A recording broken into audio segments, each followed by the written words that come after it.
Hello everyone, and welcome to Amy and Sam's Mosaic tutorial. You should have received your materials pack with a lovely selection of vitreous glass tiles, a wooden base, grout and glue. I've drawn around my wooden base onto a piece of paper and now I'm using that paper stencil just to put my tiles in.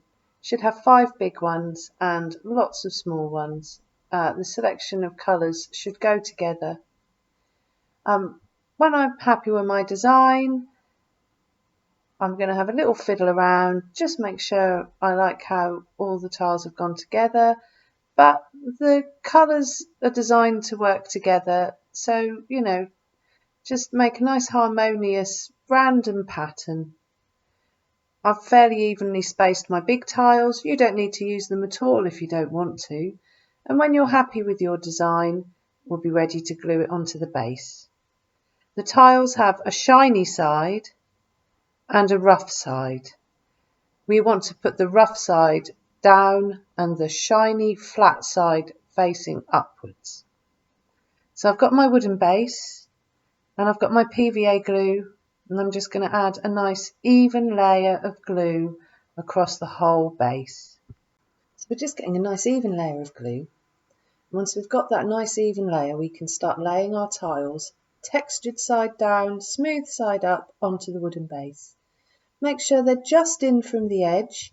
We don't want them overhanging the edge. You can use a matchstick or a skewer, toothpick, just to push them in from the edge. And you can also use that same skewer as a spacer between the tiles, because when the glue's dry, we're going to grout. So we need to keep a little bit of space between each tile.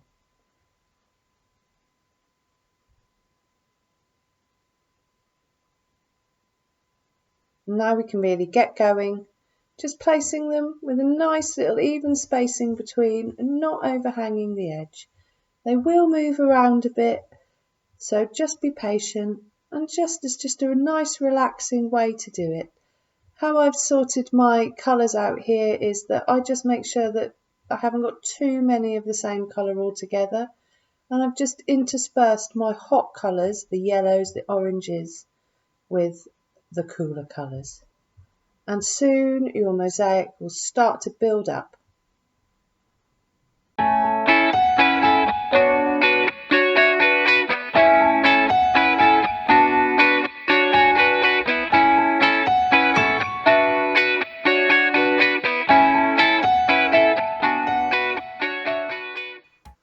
So we're down to getting the last few tiles on. Just make sure the glue's still tacky in the bottom corner, and look at your spacing.